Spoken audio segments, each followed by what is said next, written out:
siapa yang membawa-bawa nama Allah sambil ia meminta-minta, ya, karena ini adalah, ya, zat yang maha mulia, yang dirahmati Allah, maka jangan ditolak. Ya. Saya teringat ketika dulu masih zaman-zaman kuliah naik angkot, ya. Kemudian ada pengamen, ya, lagi bersama teman-teman begitu di sebuah angkot begitu. Kemudian ada pengamen dengan gitarnya yang kecil, kemudian dia sambil memetik gitarnya, ya, bernyanyi. Saya kira akan bernyanyi apa, ternyata membawa nama Allah, ilahana begitu, ya, ilahana. Jadi serba salah begitu. Jamaah yang dirahmati Allah Subhanahu wa taala. Ya, di satu sisi Rasulullah sallallahu alaihi wasallam barang siapa yang meminta-minta, ya, jamaah yang dirahmati Allah Subhanahu wa taala, padahal ia mampu, maka ia akan datang pada hari kiamat dalam kondisi wajahnya ataupun kulit wajahnya serta daging wajahnya itu berjatuhan. As-sa'il, kata Rasulullah.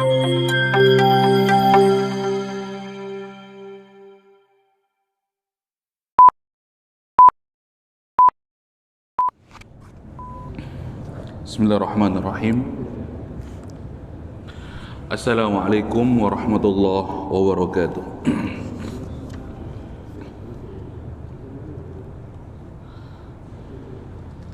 Innal hamdalillah nahmaduhu wa nasta'inuhu wa nastaghfiruh wa nastahdihi wa natubu ilayhi wa na'udzu bihi min sururi anfusina wa min sayyiati a'malina. May yahdihillahu fahuwal muhtad wa may yudlil falan tajida lahu waliyyan mursyida. Asyhadu an la ilaha illallah wa asyhadu anna Muhammadan abduhu wa rasuluh la nabiyya wa la rasula ba'da. Qala Allah ta'ala fil Qur'anil Karim, a'udzu billahi minasy syaithanir rajim. Bismillahirrahmanirrahim. Ya ayyuhan nasu ittaqu rabbakumul ladzi khalaqakum min nafsin wahidah وخلق منها زوجها وبث منهما رجالا كثيرا ونساء واتقوا الله الذي تساءلون به والأرحام إن الله كان عليكم رقيبا. وقال رسول الله صلى الله عليه وسلم في حديثه الشريف فإن أصدق الحديث كتاب الله وخير الهدي هدي محمد صلى الله عليه وسلم وشر الأمور محدثاتها ألا فإن كل محدثة في الدين بدعة وكل بدعة ضلالة وفي رواية وكل ضلالة في النار. رب اشرح لي صدري ويسر لي أمري واحلل عقدة من لساني يفقهوا قولي. رضينا بالله ربا وبالإسلام دينا wabi Muhammadin sallallahu alaihi wasallam nabiyya wa rasula. Rabbana zidna ilma warzuqna fahma. Alhamdulillah jamaah rahimakumullah. Alhamdulillah kita dibangkitkan lagi oleh Allah Subhanahu wa taala setelah kematian kita. Kemudian kita mengucapkan alhamdulillah. Allahumma barik li ummati fi bukuriha. Alhamdulillah Rasulullah sallallahu alaihi wasallam memintakan garansi keberkahan untuk mereka yang mengawali paginya dengan kebaikan, mengawali paginya dengan ibadah, kemudian talabul ilmi. Man kharaja fi talabil ilmi fahuwa fi sabilillahi hatta yarji'a. Barang siapa yang keluar dari rumahnya dalam rangka menuntut ilmu, maka ia berada di jalan Allah sampai ia pulang kembali.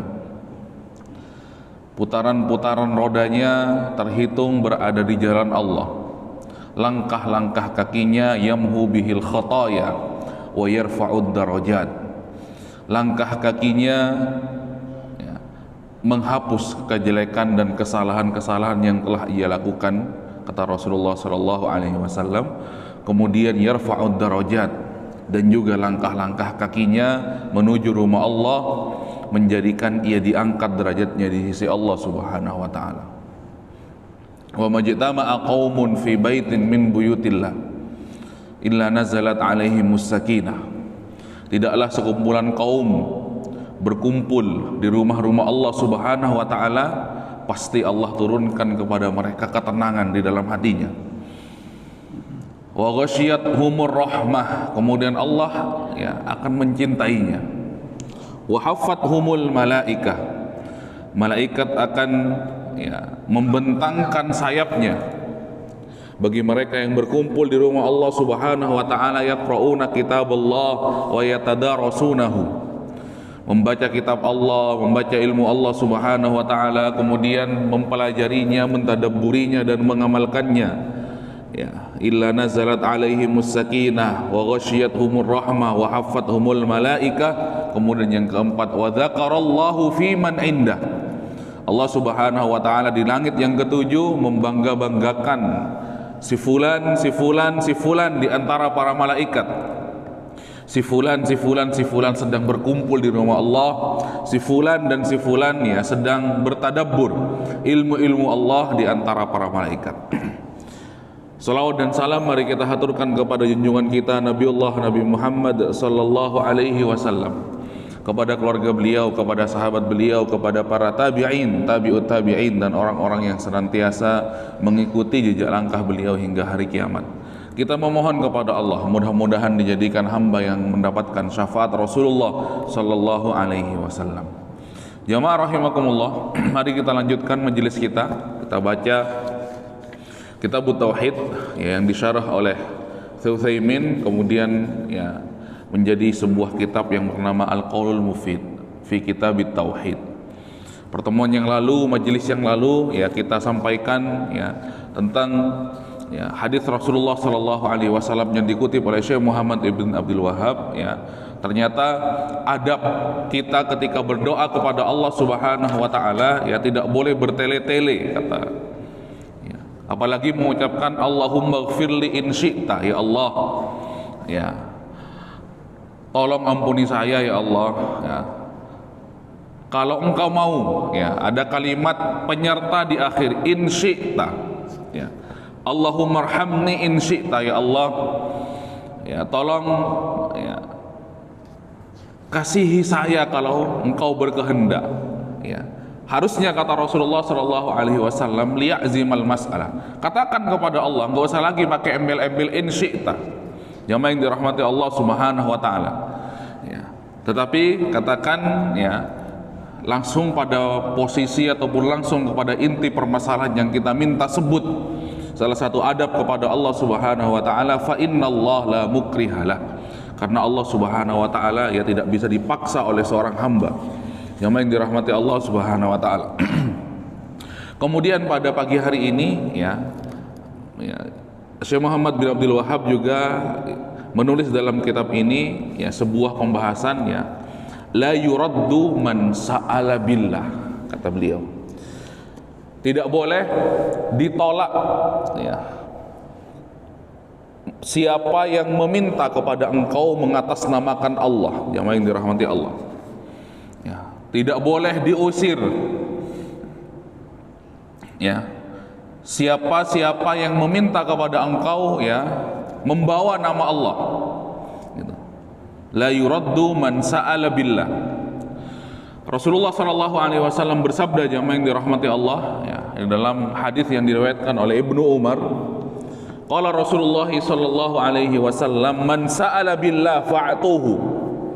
Jamaah yang dirahmati Allah Subhanahu wa taala, barang siapa yang meminta membawa nama Allah, mengatasnamakan Allah Subhanahu wa taala, fa'tuhu, maka berikan, jangan tolak. Jamaah yang dirahmati Allah, karena yang dibawa ini atas nama Allah, man sa'ala billah. Jamaah yang dirahmati Allah Subhanahu wa taala. Sebaliknya kata Rasulullah, wa man ista'adza billah fa'idhuhu. Begitu juga orang yang berlindung daripada engkau membawa nama Allah Subhanahu wa taala, engkau juga segera berlindung atas nama Allah Subhanahu wa taala. Wa man da'akum fa'ajibuhu, dan barang siapa yang ya mengundang, maka penuhi undangannya, kata Rasulullah sallallahu alaihi wasallam. Lagi-lagi ya namanya tauhid, ya adab kita kepada Allah Subhanahu wa taala, ya siapa yang membawa nama Allah sambil ia meminta-minta, ya karena ini adalah ya zat yang maha mulia, yang dirahmati Allah, maka jangan ditolak. Ya. Saya teringat ketika dulu masih zaman-zaman kuliah naik angkot, ya kemudian ada pengamen, ya, lagi bersama teman-teman begitu di sebuah angkot begitu, kemudian ada pengamen dengan gitarnya yang kecil, kemudian dia sambil memetik gitarnya, ya bernyanyi. Saya kira akan bernyanyi apa, ternyata membawa nama Allah, ilahana begitu, ya ilahana, jadi serba salah begitu. Jamaah yang dirahmati Allah Subhanahu wa taala. Ya, di satu sisi Rasulullah sallallahu alaihi wasallam, barang siapa yang meminta-minta, ya jamaah yang dirahmati Allah Subhanahu wa taala, padahal ia mampu, maka ia akan datang pada hari kiamat dalam kondisi wajahnya ataupun kulit wajahnya serta daging wajahnya itu berjatuhan, as-sa'il, kata Rasulullah. Tapi ternyata di sini, ya ketika membawa nama Allah, la yurad, jamaah yang dirahmati Allah Subhanahu wa taala. Utsaimin menjelaskan, ya la ataupun larangan ini, ya bisa jadi ini adalah larangan makruh, kemudian bisa jadi ini adalah larangan yang berupa keharaman, menolak mereka yang meminta-minta kemudian membawa dan mengatasnamakan Allah Subhanahu wa taala. Begitu. Kemudian ya, man sa'ala billah itu mengandung dua makna. Ahaduhuma, yang pertama, as-su'alu billah bisighah, bertanya, ya membawa meminta-minta dengan membawa nama Allah Subhanahu wa taala, ya bisighah, seperti sebagaimana malaikat yang datang kepada tiga orang yang diuji oleh Allah Subhanahu wa taala. Kata dia, as'aluka billah kama taqaddam. Ini contohnya. Ya, dengan nama Allah aku meminta kepadamu, ya sebagaimana engkau dahulu juga, jamaah yang dirahmati Allah, diberi oleh Allah Subhanahu wa taala kenikmatan, akhirnya penyakit yang ada pada dirimu itu hilang. Itu yang pertama. Ya. Jamaah yang dirahmati Allah. Kemudian yang kedua, ya, misalkan seorang hamba ataupun ya seorang yang fakir bertanya ataupun meminta kepada engkau, ya wasu'al anil mas'alah minal ilmi, ataupun kasu'alil fakir minas sadaqah, ya seorang fakir yang membawa nama Allah Subhanahu wa taala meminta sedekah. Jamaah yang dirahmati Allah Subhanahu wa taala. Wa hukmu man radda man sa'ala billahi al-karaha awit tahrim. Jamaah yang dirahmati Allah Subhanahu wa taala. Dan hukum mereka yang meminta-minta kemudian kita tolak, kita usir karena dia meminta-minta, sedangkan dia meminta atas nama Allah Subhanahu wa taala, ya maka posisinya bisa jadi dia makruh, ya atau bisa jadi hukumnya adalah haram. Itu jamaah yang dirahmati Allah Subhanahu wa taala, bisa jadi haram. Maka ya nanti jamaah yang dirahmati Allah Subhanahu wa taala, ya ulama berbeda pendapat karena keagungan nama Allah ini, ya keagungan nama Allah ini ketika dia meminta kemudian dia membawa nama Allah. Nah, posisi Allahnya itulah yang dijadikan jaminan, sehingga kata Rasulullah SAW, jangan ditolak, ya beri, man sa'ala billahi fa'atuhu, yang dirahmati Allah Subhanahu wa taala. Kemudian Syekh Utsaimin menjelaskan juga, hal yajuzu lil insan ay yas'ala billah amla, ya apakah boleh seseorang itu sebenarnya meminta-minta kemudian membawa-bawa nama Allah Subhanahu wa taala, ya. Kata beliau, awalan as-su'alu min haitsu huwa makruh, ya sejatinya seorang hamba itu, seorang manusia itu ketika meminta-minta membawa nama Allah itu sejatinya hukumnya makruh. Wala yanbaghi lil insan ay yas'ala ahadan syai'an, dan yang seyogianya seseorang itu jangan meminta-minta illa idza da'at al haja ila dzalika, kecuali memang posisinya sulit, posisinya ya harus atau mengharuskan dia meminta-minta, jamaah yang dirahmati Allah. Mengapa? Karena setiap kali dia meminta-minta kepada manusia, maka sebenarnya dia sedang menghinakan dirinya sendiri. Pernah Umar bin Khattab mendapati sekelompok laki-laki setelah sholat subuh, setelah sholat zuhur itu berbincang-bincang santai di pelataran Masjid Nabawi. Jamaah yang dirahmati Allah Subhanahu wa taala. Kemudian Umar bin Khattab mengatakan, "Ma bikum?" Ada apa kalian berkumpul-kumpul di sini? Kata sekelompok laki-laki ini, "Intadharna minan nas." Kami menunggu. Kenapa kalian tidak bekerja? Kata Umar bin Khattab. Kami menunggu pemberian manusia. Kalau kita diberi, kita makan. Kalau kita tidak diberi, kita tidak makan pada hari ini. Kemudian sekelompok laki-laki ini diusir oleh Umar bin Khattab, "Kerja sana kamu, jangan meminta-minta." Begitu juga Rasulullah Shallallahu Alaihi Wasallam ketika mendapati seseorang meminta-minta. Kemudian Rasulullah Shallallahu Alaihi Wasallam, "La ayyakhtatabar rajulu." Kata Rasulullah, "Sini kamu ambil kapakmu, kemudian kamu pergi ke hutan, kamu ambil ranting-ranting pohon itu, kemudian kamu angkat di bahumu, kemudian kamu jual. Begitu, khairun min ayyas'alakan nas yu'tika aw yarudduka." Itu lebih baik daripada kamu meminta-minta kepada manusia, karena itu akan menjadikan kamu hina di hadapannya. Jamaah yang dirahmati Allah Subhanahu wa taala, itu lebih baik kamu mengangkut kayu-kayu bakar itu kemudian kamu jual di pasar. Itu lebih baik daripada kamu meminta-minta manusia. Baik kamu itu akan diberi, begitu, ataupun baik kamu itu akan ditolak oleh manusia karena tidak mau memberi kamu. Jamaah dirahmati Allah Subhanahu wa taala. Saya tidak tahu, ternyata pernah menonton sebuah video, barangkali para jamaah tahu. Itu ada video pendek, ternyata di Sumeneb katanya ada kampung para peminta-minta, jamaah yang dirahmati Allah. Begitu. Katanya seperti itu. Jamaah yang dirahmati, padahal Rasulullah Shallallahu Alaihi Wasallam itu tegas memberikan arahan kepada peminta-minta itu akan datang pada hari kiamat, padahal dia mampu sebenarnya. Kemudian daging wajahnya akan berjatuhan, jamaah yang dirahmati Allah Subhanahu wa taala. Makanya Syekh Utsaimin juga akhirnya mengutip hadis Rasulullah sallallahu alaihi wasallam yang diriwayatkan oleh Ibnu Majah, "Izhad fi ma indan nas yuhibbakan nas." Berzuhudlah kamu, zuhud, menerimalah, begitu. Jangan selalu iri dengan apa yang ada di tangan manusia. Yuhibbakan nas, jamaah yang dirahmati Allah Subhanahu wa taala. Yuhibbakan nas, pasti kamu akan dicintai oleh manusia. Jangan dikit-dikit apa yang ada di tangan manusia kamu mau. Kemudian lantas tidak suka, tidak bisa memberi, kemudian kamu minta-minta. Jamaah yang dirahmati Allah Subhanahu wa taala.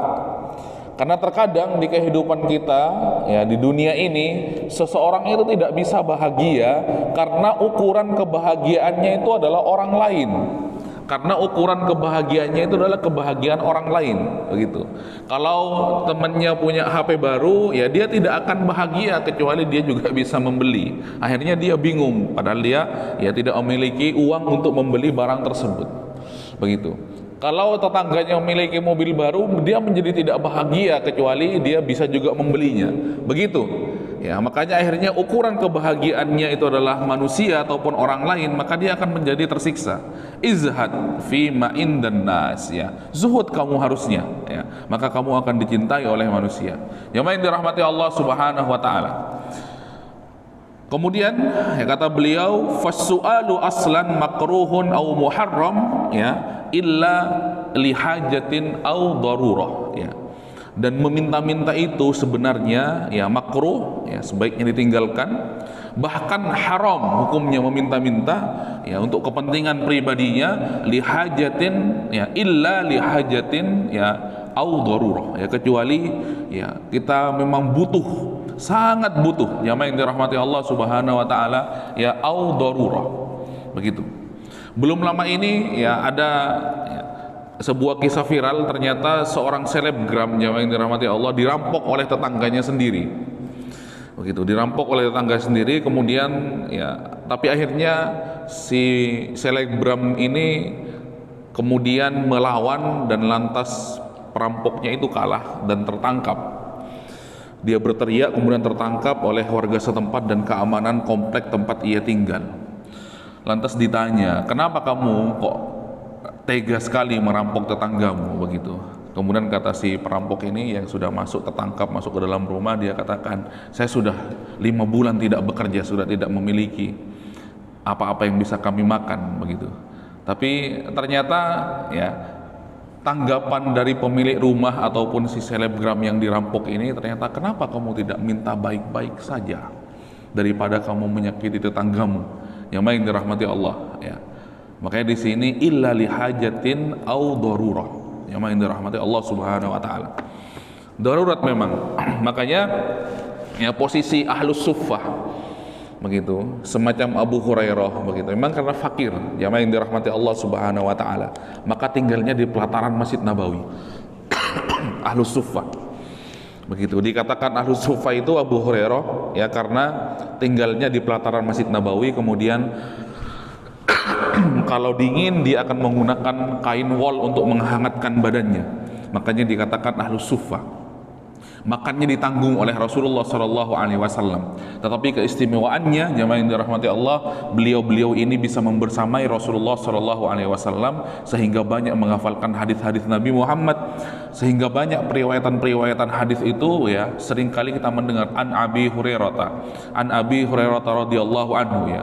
Begitu juga ya Salman Al Farisi, dia tidak meminta-minta, tetapi ketika datang ya kepada Rasulullah Shallallahu Alaihi Wasallam dari Persia, ingin ya bertemu dengan Rasulullah, Nabi yang terakhir, ya di dalam kitab Asy-Syama'il Al-Muhammadiyah itu dijelaskan Imam At-Tirmidzi begitu, contoh ataupun ya ciri-ciri daripada Rasul ataupun Nabi yang diutus itu adalah tidak menerima harta zakat dan sedekah, tetapi menerima ya harta hadiah. Lantas ciri yang kedua memiliki khatamun nubuwah, jamaah yang dirahmati Allah Subhanahu wa taala ya.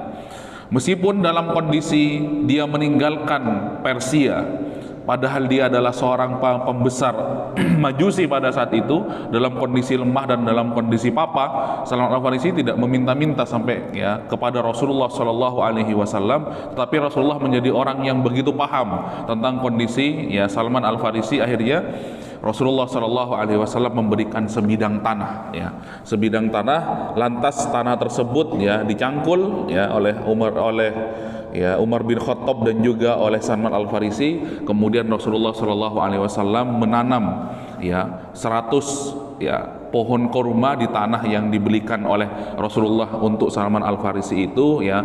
Pada tahun itu juga kurmanya itu akhirnya berbuah, kecuali 1 batang kurma yang tidak berbuah ya. Kemudian Rasulullah SAW bertanya, siapa yang menanam 1 batang kurma yang tidak berbuah ini?